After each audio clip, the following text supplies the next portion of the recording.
በአርቲስት ቴዲ አፍሮ ሙዚቃ ባለስልጣናቱ በብስጭት የስድብ ናዳ በማውረድ ቀጥሏል። ዛሬ ደግሞ ከንቲባ አዳነች በብስጭት ቴዲ አፍሮ ላይ በርካታ ቃላቶች ሲሰነዝሩ ተደምጠዋል። ለመሆኑ ከንቲባ ምን አሉ? አርቲስቱ ቴዲ ባለስልጣናቱ ምን ምላሽ ሰጠ? እንመለከተዋለን። በሙዚቃው አንወድቅ ማሉ አልቃሾችና ቆራዎች ሲሉ ተሳደቡ። የአርቲስቱን ረዳቶች አሰሩ፣ ስቱዲዮን ሰበሩ። በመጨረሻ ከንቲባ አዳነች አቤቤ በብስጭት አደባባይ ወጡ። ነገር ግን ቴዲ አፍሮ ለዚህ ሁሉ የስድብ ናዳ ዛቻ ምላሽ ሰጠበት መንገድ ማንም ያልገመተውና ቤተ መንግስቱን ይበልጥ ያስፈረገገ ሆኗል ተብሏል። ቴዲ ዝምታውን የሰበረው በስድብ ሳይሆን ዓለምን በሚያስደንቅ ስልታዊ የጥበብ ቦምብ ነው ተብሏል። ለመሆኑ ቴዲ አፍሮ ምን ምላሽ ሰጠ? እንመለከተዋለን። በሌላ መረጃ የጠቅላይ ሚኒስትሩ አማካሪ ዳንኤል ክብረት ከስልጣን መባረራቸው ተሰምቷል። ማን አባረራቸው? ከምን? በስፋት የምናጋራ ይሆናል። አብራችሁ ቆዩ። እኔንና ሌሎች በርካታ መረጃዎች ይዘናል። እስከ ፕሮግራሙ ፍጻሜ በድጋሚ አብራችሁን ትቆዩ በአክብሮት እየጋበዝን እንደተለመደው ይህን መረጃ ላይክ ሼር ማድረጋችሁ እንዳዘነጉ በድጋሚ አብረን እንቆይ።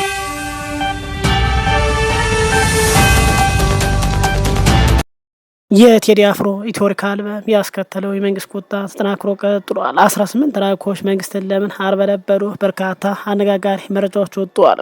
ታዋቂው ድምፃዊ ቴዲ አፍሮ 18 የሙዚቃ ስራዎችን የያዘው ኢትዮሪካ የተሰኘ አዲስ አልበሙን ካሳተመ ማግስት ጀምሮ በመንግስት ባለስልጣናትና በደጋፊው ዘንድ ከፍተኛ ተቃውሞ እየተሰነዘረበት ይገኛል። ቴዲ አፍሮ በሙዚቃዎቹ ስም ጠቅሶ ማንን በግልጽ ባልተሳደበበት ሁኔታ የመንግስት ደጋፊዎችና ባለስልጣናት ግን ሙዚቃው እኛን ነው የሚነኩት በሚል የአርቲስቱን የስድብ ናዳ እያወረዱበት ቀጥሏል።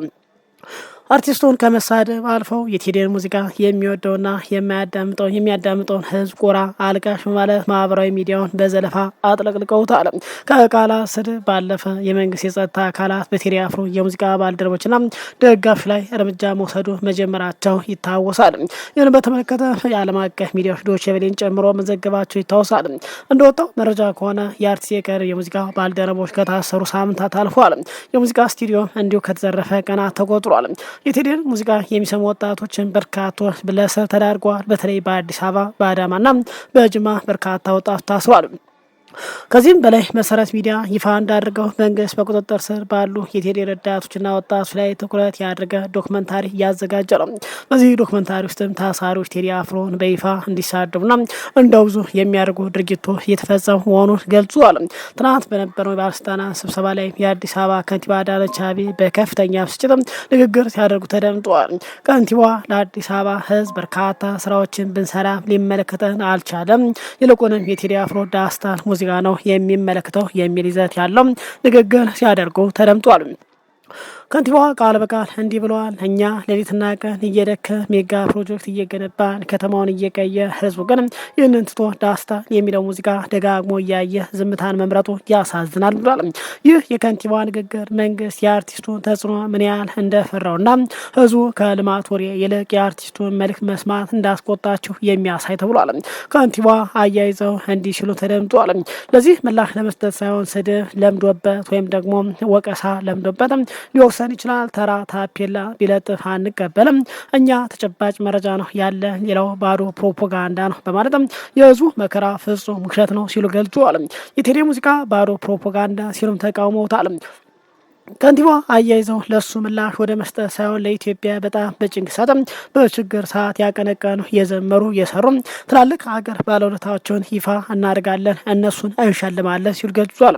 ህዝቡ ደግሞ ይሳተፋል። ሰሞኑን እንዳያችሁት ስታዲየም ሙሉ ነበር። በዛ በሩጫ ውድድር እንዴት እንደሚደግፍ እንዴት አይነት ፍቅርና ክብር እንዳለው አይታችኋል። ትናንትና የነበረው ጨዋታ አይታችሁ በቡናና በጊዮርጊስ መካከል የነበረው ጨዋታ ከትናንት ወዲያ የቦክስ ጨዋታ እስከ ሌሊቱ ስንት ሰዓትም እንደዛም እንደዚህ አይነት ውድድሮች የመጀመሪያ ናቸው ሲሉ ተደምጧል።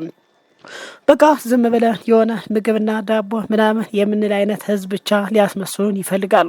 ዝም ብለን ጆሮ እንዳንሰጥ በማለት ህዝቡ ዝም ብሎ ራበኝ በማለት ስለ ዳቦ ስለ ራብ የሚያወራ የሚጨነቅ አይደለም በማለት ህዝቡ ለቴዲ ሙዚቃ ሳይሆን ሽፋን የሰጠው ለእኛ ነው ሲሉም ተደምጠዋል።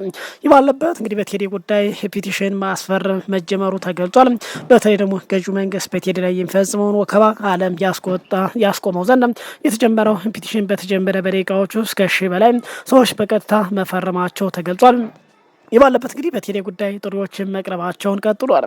በቴዲ አፍሮ ላይ የተፈጸመው አሳፋሪ ዝርፊያና የተቋማት አስደንጋጭ ዝምታ ቢልም በአጠቃላይ የአእምሮ ንብረት ጥበቃ እያሉ መግለጫ የሚያወጡትም ተቋማት የታሉ ሲሉ ጥሪ አቅርበዋል። የጸጥታ ኃይሉ ልብስ በለበሱ አካላት የቴዲ ስቱዲዮ ሲበረበር፣ ንብረት ሲዘረፍ ዝምታን የመረጡትም ለምንድን ነው በሚል እንግዲህ ተቃውሞ ቀርቧል።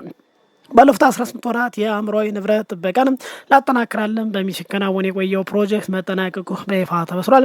የዚህ ፕሮጀክት ዋና ዓላማ የህግ አስፈጻሚዎችን ግንዛቤ ማሳደግም፣ የኪነ ጥበብ ባለሙያዎች መብት ማስከበርና የፈጠራ ስራዎችን እንደ ማንኛው ወንጀል ተቆጥረው ጥበቃ እንዲደረግላቸው መስራት እንደነበር ተገልጿል።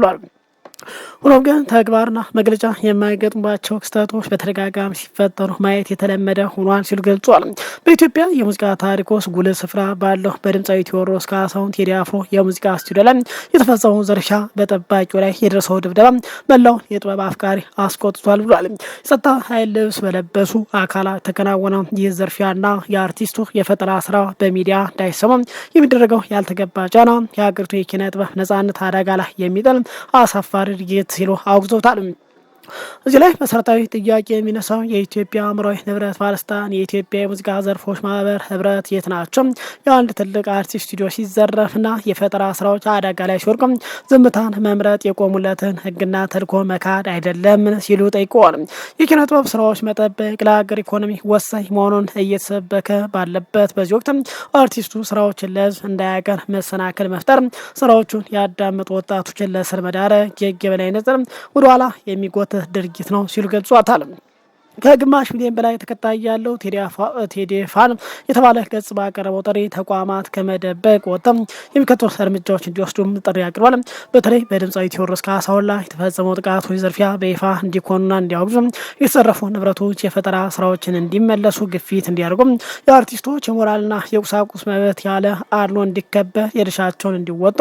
ዛሬ እንግዲህ በቴዲ ስቱዲዮ የተሰበረው በር ነገር የሁሉም የጥበብ ስራ ቤት ማንኳኳት አይቀሬ ነው ሲሉ ገልጿል። በተለይ ደግሞ ዝምታን ጥቃትን ይጋብዛል። ተቋማት ለተቃዋሚ ሆነ ለጀማሪው አርቲስት ጋሻ መሆን ካልቻሉም ህልውናቸው አጠያቂ ነው በማለት ገልጿል።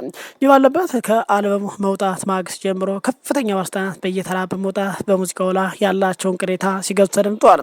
በሙዚቃው አንወድቅ፣ በጫጫታ አንቀመስም የሚሉ ንግግሮች ከመሰማታቸው ባለፈ አድናቂዎቹ አልቃሾችና ቁራዎች በሚሉ ቃላት እስከ መተቸት የደረሰ ስሜቶች ታይተዋል። ይህ ተከትሎ በተለያየ ከተማዎች ሙዚቃውን የሚያዳምጡ ወጣቶች ላይ እስር፣ ማስጠንቀቂያ እየበረታ ባለበት በዛ ብዙዎቹ ቴዲ ምን ይል ይሆን በሚል ጉጉትም ሲጠባበቁ ነበር። እንግዲህ ቴዲ አፍሮ ዝምታውን ሰብሯል። ነገር ግን አርቲስት ዝምታውን የሰበረው ባለስልጣናት ለሰነዘሩበት ስድብና ዛቻ በስድብ ምላሽ በመስጠት አይደለም። ይልቁንም ቴዲ ለተሰነዘረበት ጫና የሰጠው ምላሽ ጥበብን በጥበብ የማሸነፍ ስልት ሆኖ ተገኝቷል። አርቲስቱ በዛሬው ዕለት በተለይ ከከንቲባዋ ዛቻ በኋላ መሬማ የተሰኘውን ከፍተኛ አድናቆት ያተረፈለት ሙዚቃ ከአማርኛ በተጨማሪ በእንግሊዝኛ በአረብኛ ቋንቋ ተተርጎ ለዓለም አቀፍ አድማጮች እንዲደርስ አድርጓል። ይህ እርምጃ የኢትዮሪካ መልእክት ከአማርኛ ተናጋሪ ማህበረሰብ አልፎ ለበላው ዓለም እንዲሰራጭ የሚያደርግ ስልታዊ የጥበብ ስራ መሆኑ ተገልጿል። ከቀናት በፊትም ዳስታለን እንዲሁ በእንግሊዝኛ ለመላው ዓለም ማስተላለፉ ይታወሳል። የቴዲ አፍሮ ሙዚቃ በዓለም አቀፍ ቋንቋ ተተርጉሞ መሰራጨቱ በመንግስት ደጋፊ ዘንድ አዲስ ቁጣን ቀስቅሷል። በአሁኑ ሰዓት እንግዲህ በርካታ የመንግስት ደጋፊ አርቲስቱ ሀገራዊ መረጋጋትን እያወከ ነው በሚል በፍጥነት በቁጥጥር ስር እንዲውል በተለያየ ማህበራዊ ሚዲያ ጥሪ እያቀርቡ ይገኛሉ። ይሁን እንጂ የጥበብ ባለሙያዎችና የሰብአዊ መብት ተሟጋች አርቲስቱ ሀሳብ በሙዚቃ የመግለጽ መብት እንዳለውና የሚሰነዘሩበት ስርዓቶችና ዛቻዎች የሀሳብ ነጻነት የሚጋፋ መሆናቸው እየገለጹ ቀጥለዋል። ሌላው እንግዲህ የጠቅላይ ሚኒስትሩ አማካሪ በመባል የሚታወቁት ዳንኤል ክብረት በመጨረሻ ከስልጣን ተባረዋል ተብሏል። ዕለታዊን አዲስ ዘመንና ዘኢትዮጵያ ሄራልድ ጋዜጦችን ጨምሮ በርካታ ህትመት ውጤቶች የሚያሳትመው አንጋፋው የኢትዮጵያ ፕሬስ ድርጅት ትናንት አዲስ አመራር አግኝቷል። በጠቅላይ ሚኒስትር አብይ አህመድ አቅራቢነት ለሕዝብ ተወካዮች ምክር ቤት የቀረቡ 9 የቦርድ አባላት ሹመት እንግዲህ በአንድ ድምፅ ተአቅቦ መጽደቁ ተነግሯል። በዚህ ሹመት ውስጥ ትልቁ መነጋገር የሆነው በድርጅቱ የቦርድ አባል ለ3 ተከታታይ ጊዜያት በ2010 2012 እና 2015 ዓ.ም ተሾመው የቆዩት ዳንኤል ክብረት በአሁኑ ሹመት እንግዲህ ሳይካተቱ ተባረዋል ተብሏል። ዳንኤል ምንም እንኳ ከፕሬስ ድርጅት ቦርድ ቢወጡም ከባለፈው ጥር ወር ጀምሮ ደግሞ የኢትዮጵያ ብሮድካስት ኮርፖሬሽን የቢሲ ቦርድ ሰብሳቢ ሆነው በማገልገል ላይ እንደሚገኙ ተሰምተዋል። የፕሬስ ድርጅት ቦርድ በሰብሳቢነት እንዲመሩ የተሾሙት ወይዘሮ ብሌን ማሞ በመገናኛ ብዙኃንና በዓለም አቀፍ ደህንነት ዙሪያ ከፍተኛ እውቅና ያላቸው ባለሙያ ናቸው ተብሏል። ወይዘሮ ብለን እንግዲህ ሆርን ሪቪው የተሰኘ በቀጥታ ለገዢው መንግስትም በሆነው ተቋም ስራ አስፈጻሚ ዳይሬክተር ናቸው። በለንደን ዩኒቨርሲቲ በዓለም አቀፍ ደህንነትና አስተዳደር የሁለተኛ ዲግሪያቸውን የያዙ ሲሆን የህግ የመጀመሪያ ዲግሪያቸውን ከሐዋሳ ዩኒቨርሲቲ አግኝተዋል ተብሏል። በቅርቡ ደግሞ በኢቢሲና በኢትዮጵያ ዜና አገልግሎት ውስጥ በአማካሪነት ሲሰሩ ቆይተዋል ተብሏል። አዲስ ቦርድ ከተለያዩ የሙያ ዘርፎች ተውጣጣ አባላት የያዘ ከነዚህ መካከል አቶ አፈወርቅ በደዌ የሚዲያ ለሰላም ፕሮግራም ዋና አማካሪና በኢቢሲ የሀገር ጉዳይ ፕሮግራም ቋሚ ተንታኝ፣ የኮሚኒኬሽን አመራሮች አቶ ሀፍታይ ገብረ እግዚአብሔር የአዲስ አበባ ኮሚኒኬሽን ቢሮ ኃላፊ፣ አቶ ተስፋዬ ዘውዶ ከአርቲፊሻል ኢንተለጀንስ ኢንስቲትዩት ፌዲላ ቢያ ሚኒስትር ዴታና የብልጽግና ፓርቲ ወጣት ክንፍ ምክትል ፕሬዚዳንት፣ እንዲሁም የኪነ ጥበብና ማህበራዊ አንቂ አቶ መሀመድ ካሳ በቲያትር ፊልምና በጎ አድራጎች የሚታወቅ፣ ሌሎች አባላትም ዶክተር ኢሳያስ ካሳ የልማት ባንክ ፕሬዚዳንት፣ ወይዘሮ እስማ ረዲ ከኢንቨስትመንት ሆልዲንግስ እና አቶ ዮናስ በቀለ ከአዲስ አበባ ዩኒቨርሲቲ ተካቷል።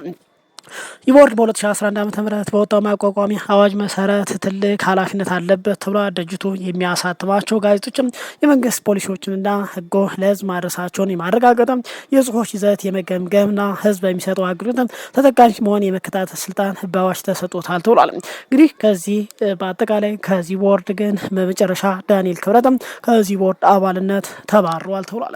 ክቡራን አድማጭ ተመልካቾች ሰዓቱ መረጃ ይመስላል። ከሰዓታት በኋላ በሌላ በድጋሚ መረጃ እንገናኛለን። እስከዛው ሰላም ቆዩ ነው።